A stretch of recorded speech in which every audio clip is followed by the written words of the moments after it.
Hello friends, welcome to Sunitha kitchen. ఈరోజు మన ఛానల్లో ఎంతో రుచికరంగా ఉండే క్యారెట్ రైస్ని ఎలా సింపుల్గా తయారు చేసుకోవాలో చూసేద్దాము.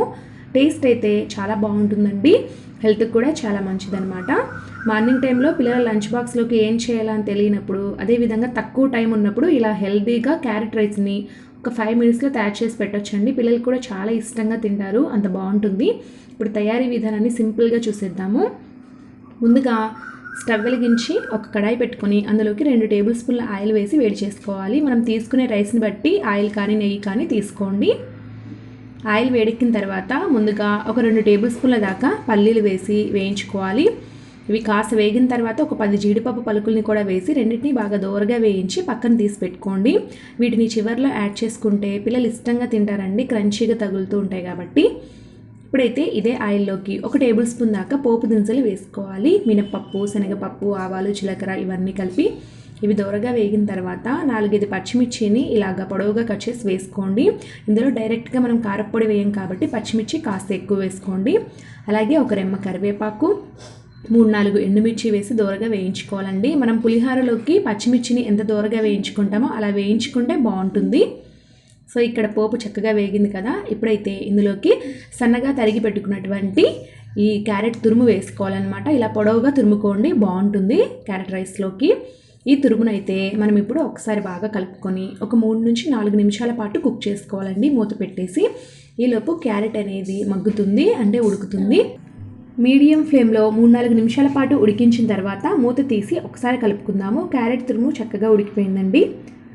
ఇప్పుడైతే ఇందులోకి ముందుగానే పొడి పొడిగా ఉడికించి పక్కన పెట్టుకున్నటువంటి అన్నం వేసుకొని బాగా కలుపుకోవాలి.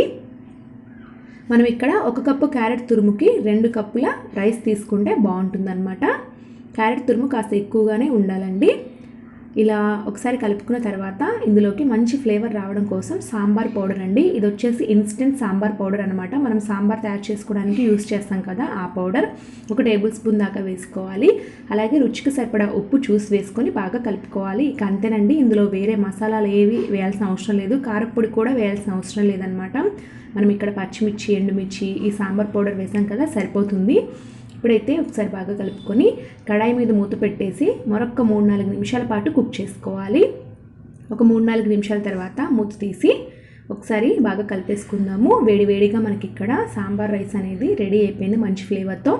చివర్లో దీనికి ఒక హైలైట్ కింద 1 టీ స్పూన్ దాకా నిమ్మరసం వేసి కలుపుకుంటే పుల్లగా చాలా బాగుంటుంది. అలాగే పక్కన వేయించి పెట్టుకున్నాం కదా జీడిపప్పు, పల్లి పలుకులు, వాటిని కూడా వేసి కలుపుకొని వేడివేడిగా సర్వ్ చేసేసుకోవడమే. అంతేనండి, చాలా అంటే చాలా సింపుల్గా అయిపోతుంది.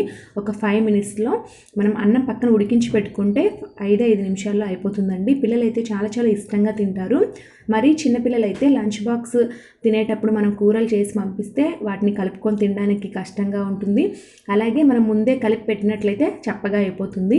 ఇలాంటి ఇన్స్టెంట్గా తయారు చేసుకునే రైస్ రెసిపీస్ అయితే వాళ్ళు ఎటువంటి కష్టం లేకుండా ఈజీగా తినేస్తారనమాట.